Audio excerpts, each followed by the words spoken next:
Welcome to Stage Explorations, where we interview the theater creatives and artists from the theater world, those who perform on stage that the audience sees, and those behind the theater stage that the audience almost never sees. I am a journalist and theater fan, Lielle Brown, and today's guest is... Hi, I'm Ronda Spinak. I'm one of the co-writers on The Violin Maker. I'm Lisa Rosenbaum with Ronda Spinak. We wrote the play, The Violin Maker. It's based on the stories of the Violins of Hope, which is a play about a man's journey into his family's past in order to give voice to stringed instruments that survived the Holocaust and create this beautiful collection of violins that are now touring all around the world and giving people hope. And we hope you come out and see it. And we hope that you enjoy this conversation as much as we have. Thank you, Lielle, for inviting us to share a little bit about our process and a little bit about The Violin Maker, which has been such a joy to write and to see it take the next step, which is be performed in theater. So my first question is, when did you fall in love with theater, and why did you have to be part of the theater world? Rhonda, go ahead. Okay. Well, my family's originally from the Bronx, and my family moved here, and I grew up in Los Angeles, but because we had so much family still left in New York, we would go back. And I remember going back and seeing my first Broadway shows, Fiddler on the Roof, actually, and Sweet Chariot with Gwen Verdon. And they just, flowed over me like some awareness that never would leave me, I guess is the best way to say it. And I always loved theater. My family ended up in Orange County, and I grew up on South Coast Repertory, which was in a strip mall in Costa Mesa. But the plays were wonderful. And so what started as just awe on Broadway with these first Broadway shows then became something that was transformative and moving and taught me lessons and instructed me about human character and made me feel something that great art makes you feel. And I actually didn't know that I had to be involved with theater. It was always something that I enjoyed going to, but I always enjoyed writing dialogue and that kind of thing in my writing, even in my fiction writing. And eventually what happened was I got a master's in professional writing with an emphasis in theater, and I read lots and lots of plays. And at that point, I think was when I really knew that I wanted to be. So, Lisa? Yeah, well, I grew up in New York, so also, and I guess when you grow up in New York, you kind of can't avoid being surrounded by theater. And I mean, the kind of theater I particularly loved when I was a teenager and in my 20s was more experimental theater, things that really take you someplace else and another way of thinking about theater. But I have to say that, I've written a novel, which means that you write something, it's in a book form, it's done. A film is in book form, is on screens, it's done. But what makes the theater so exciting, and we're really seeing this now as we're watching the actors feel their way in rehearsals, is that it's an opportunity, it's organic, and it's an opportunity to explore and rediscover the text with every single performance. And that is really exciting to see where, you in your head write this text, or Rhonda and I in this case wrote this text together. We heard it, in a certain way, but then to hear actors hit it a slightly different way. Sometimes you're not so thrilled. Sometimes they find things that you didn't even know were there. They find humor in places you didn't know you had written. And also hearing audiences respond in places that you don't expect. This is such a wonderful process because you're not alone with it. There's a whole world that gets involved with a play.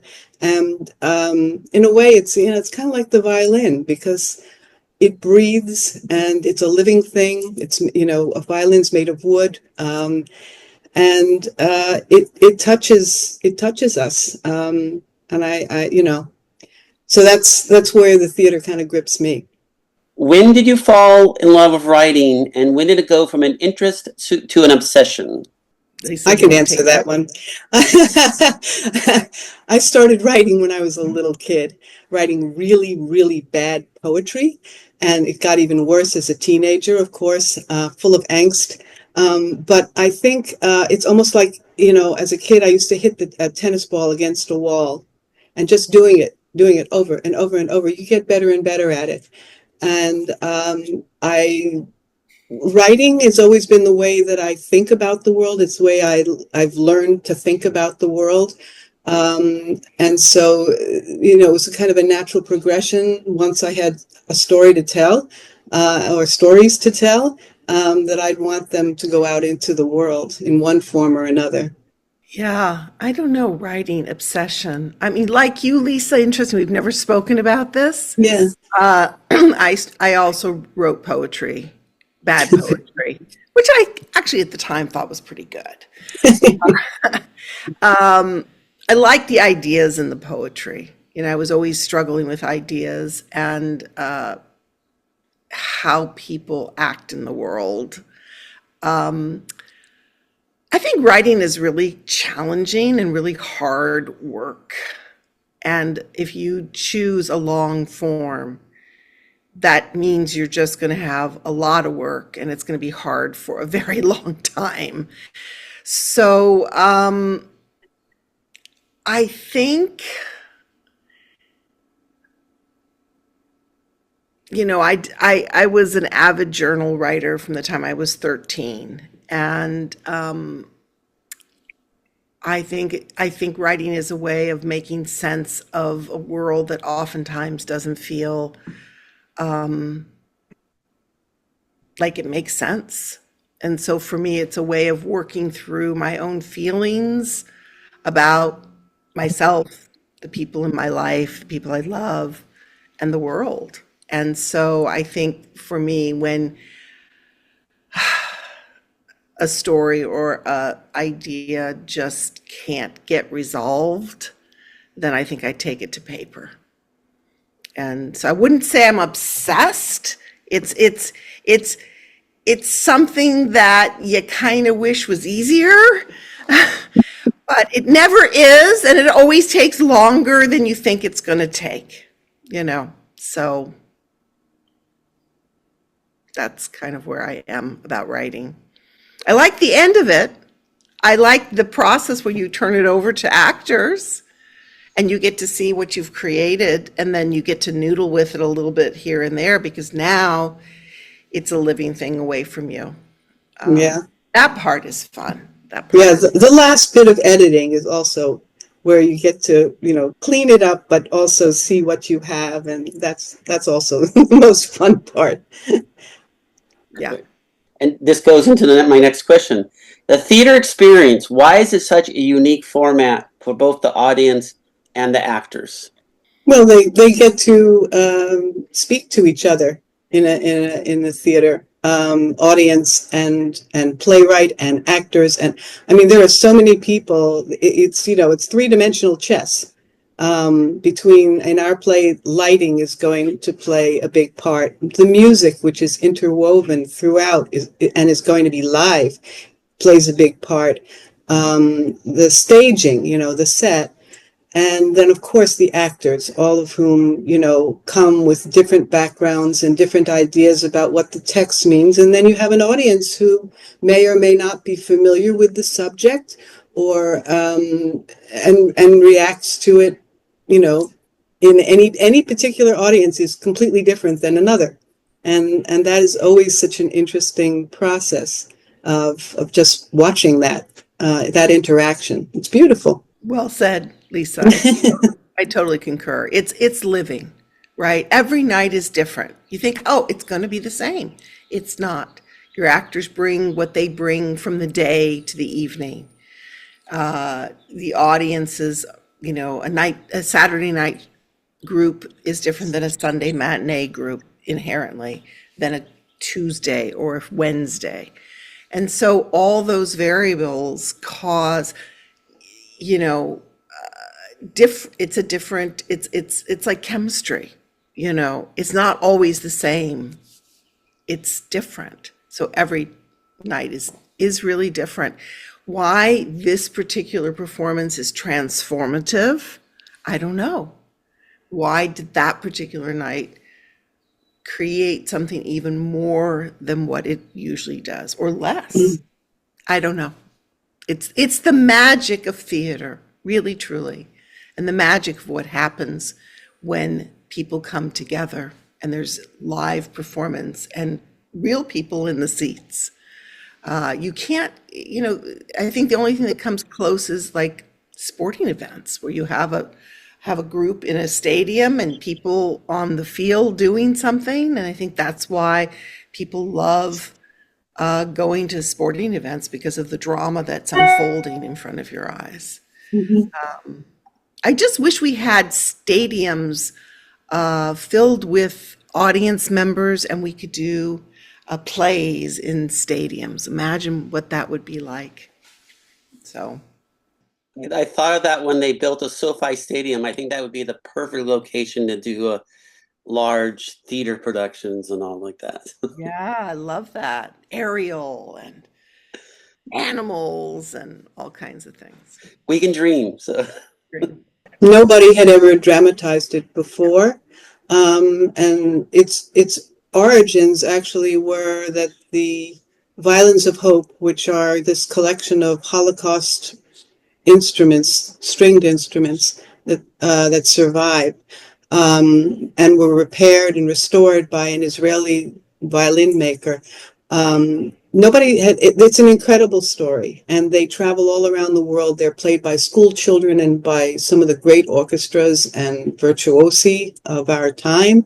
This is an extraordinary story, but how this all came about was that somebody spoke to Noreen Green, somebody that was on our board at the Braid. By the way, I have to say, Ronda's way too humble. She is the artistic director of the Braid, which is a Jewish arts and theater, mostly theater company, which focuses on contemporary Jewish stories of the Jewish experience in America. They're little short pieces, and we have a whole style. And so this play grew out of what I wrote, which was in that style. So that's kind of where it began. Rhonda came to me and asked if I could dramatize this story about the Violins of Hope. As I said, nobody had. And that had its own history. We had, fortunately and unfortunately, COVID hit right after it was supposed to be performed live. And so it never was performed live as we had intended. And instead, Rhonda had the brilliant thought of pivoting to filming it. We started it on Zoom, didn't work because we had a whole quartet of live musicians. You can't, if anybody's ever sung and talked on Zoom before, you know that you can't do it. So we had to record the musicians. We had this quartet of beautiful musicians with the Los Angeles Jewish Symphony, conducted by Noreen Green, who went on to curate all the music to this, which is interwoven through the whole thing. That was there. And then we had our actors talking just directly to the camera, all of them separate. But that was the bones of this thing. And as I said, it was filmed because of COVID. And as a result, it was seen all over the world. And then it was translated into Portuguese and Spanish and seen in 15 Latin American countries. And then the UN reached out. They have a global outreach program. All their diplomats and information officers see these programs. And they showed the film We had Amnon and his wife Asi Weinstein, the luthier, and his wife came on at the very end for a Q&A kind of thing, which was amazing. But this theatrical piece presentation has now kind of made the rounds to all kinds of venues, and then somebody saw it and brought it to Australia, and there a producer wanted to see it as a fully staged play, and that's where I reached out to Ronda, we reached out to each other and said, let's do this together, because I knew the subject matter because this was my background. But Ronda has this incredible talent for knowing how to put a play together, a fully staged play together.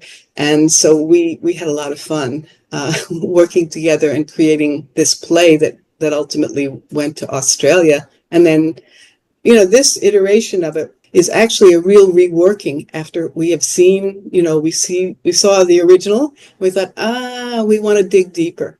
And so I think this form of the play, The Violin Maker, has a new name. It used to be Stories from the Violins of Hope, has really gotten to a lot of what we thought was important about not only the violin stories themselves. Each of these violins has an incredible story, but the violin maker and his relationship to them, and what that's all about. I almost think you answered the next question, but I'll still ask it, is where did the original idea come from, and why did you two want to create this version of the Violin Maker for the audiences in America?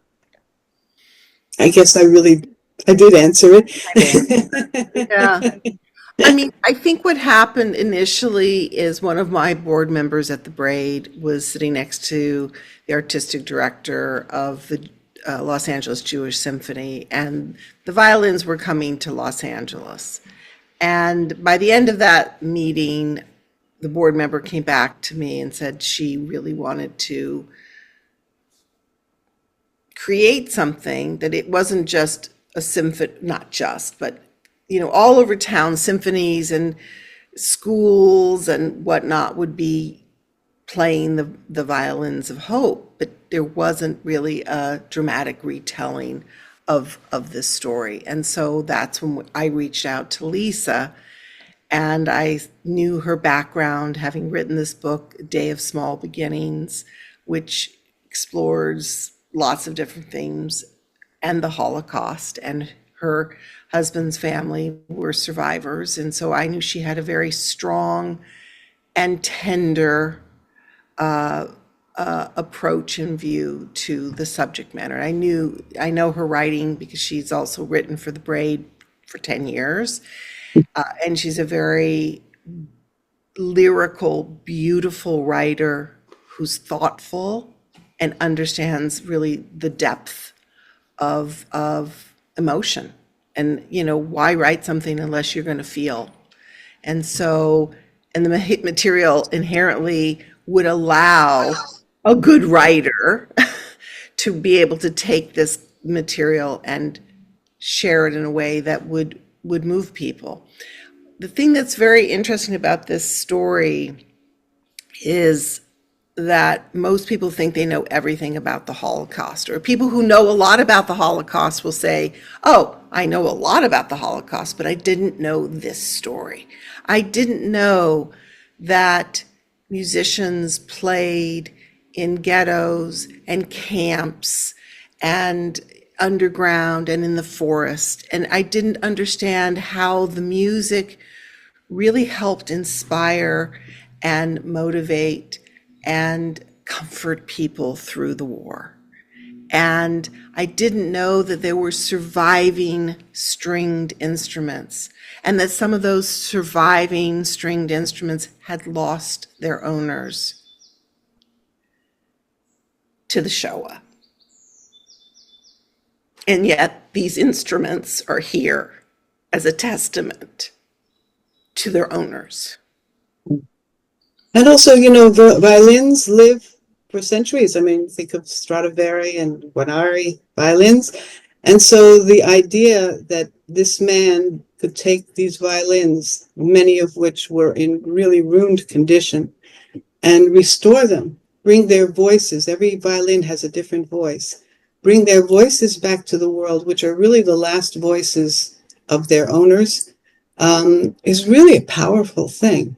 And that's what he's done. So these violins will live on for generations, and people will hear them. And by hearing them as one of the violins of hope, and not just as any old violin, it's a constant reminder, not just of the horrors of the war, of the Holocaust, but also really of the beauty that human beings are capable of creating. And that, I think, is really his lasting legacy. It's something so beautiful. I just want to say that, you know, one of the things that I did in researching this play was that I originally was given a whole batch of stories about each of these violins. And, you know, they're just little clips of, you know, the background. And I read them, and, you know, I had to choose among them, and how I chose among them were, you know, they were for their dramatic value, basically. But when I was finished, I realized I didn't have a play. I just had a lot of stories. And it wasn't until I spoke to Amnon himself, the violin maker himself, and heard his story and the way he spoke about violins and the way he spoke about his mission in creating the Violins of Hope and how that came about, that I realized this is the center of the play, and everything else sort of branches out from there. Because he had, his father was a luthier, and there's a very complicated relationship there, because his father was born in Lithuania. He came in 1936, I believe, so before the war, he and his wife. But they left behind their whole family, and their whole family died. And the impact that that had on that father would carry on for the next generation. His silence about it impacted Amnon. And so that is a lot of what we talk about in this play. I mean, so many people have inherited pain. This is not just a Holocaust story. And how do you choose to respond to that? And the fact that this man, you know, the arc of the story kind of is how this boy who wanted nothing to do with the Holocaust, when he was, after, you know, his father's, you know, reaction and what he saw at home, how does that person, that boy, become a man who not only embraces the story of his family and to talk about the Holocaust, but brings it to the whole world and makes that his mission. He stopped making new violins, and he devoted himself entirely to restoring these Holocaust era violins. So, I mean, it's, you know, it's an extraordinary story, and I just felt this needs to be told.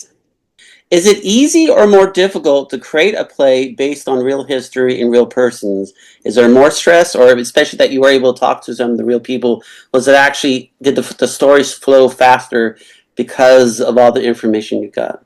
Well, I think it's always more difficult when you are you have a responsibility when you're taking the bits of people's lives and dramatizing them, you know. And I think it's important to get the spirit of the human, and to the spirit of what they are, who they are as a person. And I think it's just a big responsibility. So I think there's that stress. I mean, on the other hand, you kind of know what the story is, or part of the story. You never know the whole story unless you lived it with the person. So, so then you do take some poetic license, creating scenes and dialogue that didn't happen, but could have happened. So I think for me, as a writer who has written material based on somebody's life, I feel that it's really important to be as true to who that person is. And you have to do a lot of research because perception changes based on who you're talking to. And that's also part of the joy and pleasure of figuring it out.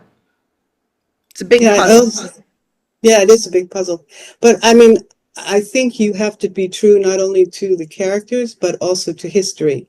And in this case, it's really important to get the facts straight about the history.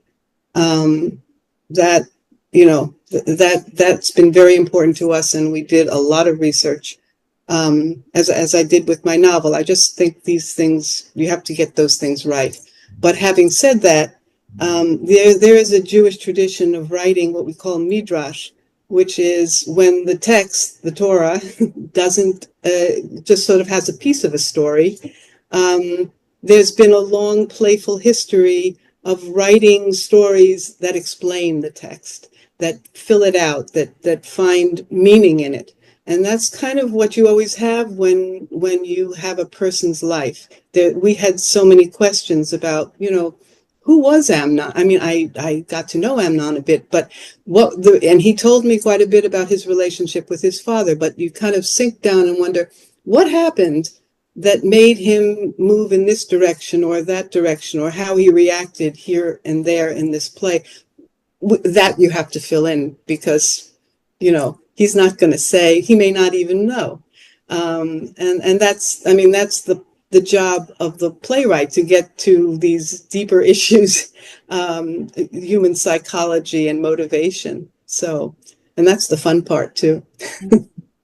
What are the main themes of the Violin Maker? Oh, let's see, main themes.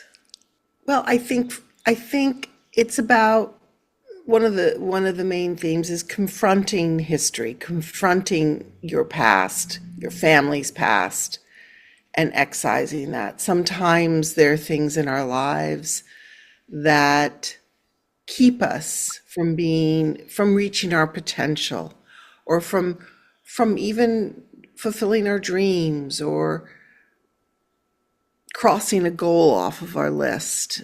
And so for us, I believe that you know, this story sheds light on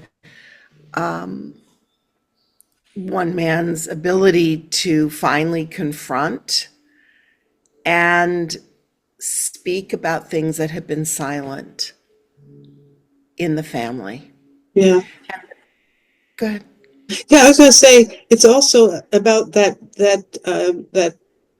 junction between inheriting something that's painful and terrible and choosing to make something fantastic about it. That's a choice. I mean, I know Holocaust survivors who wallow in their pain, and I know others who are incredibly joyful, who are thankful for having survived, and who have a completely different view of life. That's a choice. And so this man made a choice, and I think it's so interesting to watch how that happened. What did it take for him to move from one place to another? That's not just a Holocaust story. That's a very human story. Yeah, and yeah, the other thing, you know, is that even though, to me, one of the greatest tragedies of the Holocaust is the incalculable loss of talent. And there were so many exceptional people who were just simply silenced. And how many scientists, how many writers, how many musicians were lost? You know, we only get a clue of it from the survivors. I mean, so many of them have been such high achievers. And so, you know, for me, what's uplifting is to consider, you know, what we can create, and what is beautiful in the world, and certainly the violins, the sound of the violins, is beauty that should be, it's precious. To me, very important question. Tell me what you want the audience to get out of the Violin Maker. Hmm. I think hopefully they'll be taken on a journey that will allow them to feel and understand better that time period for sure, but also who this man is, who this family was, and maybe it'll spark some interest in learning more and certainly having greater empathy if you know greater empathy to those that had gone through this experience, but maybe even greater empathy for anybody that's suffering from inherited trauma, inherited pain, Yeah. which I think is probably most of us. I think most of us don't get to adulthood without having experienced some kind of challenges in our lives, that those challenges stay with us. So hopefully most people will be able to relate to this play and feel uplifted. It is called Violins of Hope, not Violins of Pain. And that's also what we hope for, that they walk out feeling inspired and hopeful and more knowledgeable. At least that's what I Yeah. hope for. You, Lisa? Yeah, I mean, I hope that it will bring some young people, maybe particularly young musicians, to this story. It's not just another Holocaust story with darkness and despair. In fact, if anything, in the world we're living in right now, where things seemed, with anti-Semitism rising and violence and things seeming irreparably broken, it's really important to remember that people went through a time like this before, and somehow this story speaks to the possibility that we can repair and restore ourselves and our lives, that the world doesn't stop at the point where we are right now, that human beings are capable of restoration, and that is going to happen. And I really hope that message comes through. I'm through in this question because I love theater, but I also think music is very important, and this production combines both. Why is theater in music so vital and good for the soul? It takes us out of our daily lives, all our monkey minds, our woes, and it raises us and makes us think about bigger things. Hopefully, things that enrich us, that give our lives more meaning. Yeah, that's what we need. We're meaning-seeking creatures. So. What she said. Rhonda, as you mentioned about theater is magic. What magic do you want the viewers to take home from watching your play, The Violin Maker? Well, I think what Lisa said is true. When you go to theater or you're at anything that's art, you are able to take a moment away from your life, right? Good art will take you out, will transform you, will allow you to step outside that list of things that you have to do and transforms you to be thinking about things differently. Having said that, it also can be instructive without being didactic, and it can inspire you to reach for something more than your everyday life. It sometimes is a roadmap for people to try different things or to have courage or to take a chance. When you have your heart open, it also can lead to conversations that you don't think you can do because you're vulnerable. And the person who maybe went with you to the theater is also vulnerable, and it allows us to to talk and to connect. So I think that, if anything, I hope that the Violin Maker will allow people to connect and be vulnerable and share, and maybe inspire somebody to do good also in the world. Yeah. So the magic is that, I'm sorry, I'm going back to your question. The magic is totally taking people out of their everyday lives, and then people are able to do things and talk about things and move in a way that they weren't before they came into the theater. That is partly the magic, right? Taking us out, but allowing us to then think back in about our world in a different way. Why must viewers, the theater community, attend The Violin Maker? Written a really good play. It's solid and interesting. And I think it will give people something to think about and something to enjoy. Yeah, that's a good reason to go to the theater. I also think that there's a lot to know about this subject. And people, like I said earlier on, I think that oftentimes people who know a lot about the Holocaust think they know everything. And this is a story that a lot of people just don't know. And so in the world of media and film and television and theater, to see a story that's kind of unique that you haven't seen before, I think carries the day. Yeah. And there's some really good,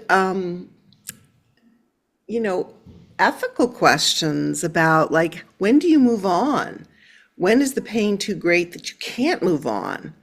And are there situations that you get put in that force you to move on? I'm thinking of, we've created this character who's German, who comes into this Israeli Jewish family and does stimulate and moves the story along. And, somebody from East Germany who comes in right after the wall came down. And what do they know about World War II? Which is really an interesting question. What were they taught? What do they believe? And what is history? I mean, there's some really interesting questions about belief. Like, when somebody doesn't believe something, even though the facts are there, how do you get people to believe? This is a theme that is woven through this story that has great application to our current lives. And I think that analogy won't be lost on people. So I think there will be some talk about that time, the current time, no matter what side of the political spectrum you're on. That question about belief and when do people believe and how do people believe is a very interesting question that's raised in the play, that the main character and others struggle with. And I think that'll be a very interesting point. Like, if I was seeing the play, that would be something that I would be interested in discussing and thinking about further, which is a secondary theme, really. Actually, I should ask, are your future hopes? Like, would you want to see this play touring all around the country? Absolutely. I'd love to see it tour around the country. I'd love to see it in New York.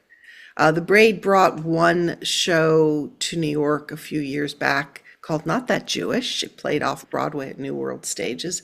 Fantastic experience, over 200 performances. I'd love for this. I mean, if you're talking aspirational, yes, we would love to go to off Broadway or Broadway. I would love to see it published. I would love to see it in schools, middle school, high school, communities, 2-year colleges, universities. I'd love for it to be disseminated and be a staple in terms of Holocaust education. Yeah, absolutely. In part because it's sharing the story of the Holocaust in a different way. It's not the horrible book of horrible photographs. It's an uplifting story as much as the Holocaust can be. Again, it's about repairing and restoring and giving voice to, survivors. The voiceless. Yeah. Voiceless. So, yeah, I'd love to see it everywhere. I'm Lisa Rosenbaum with Ronda Spinak. We wrote the play, The Violin Maker. It's based on the stories of the Violins of Hope, which is it's a play about a man's journey into his family's past in order to give voice to stringed instruments that survived the Holocaust and create this beautiful collection of violins that are now touring all around the world and giving people hope. And we hope that you will come out and see the play. Thank you for listening or watching this podcast episode of Stage Explorations. To learn more about the theater creative and more theater creatives and artists on Stage Explorations, go to www.stageexplorations.com. Once again, that is www.stageexplorations.com. There is no space between stage and explorations. You may find more videos, podcasts, and information about this theater creative and other theater creatives and artists on Stage Explorations YouTube channel. Looking forward to seeing you in the theater.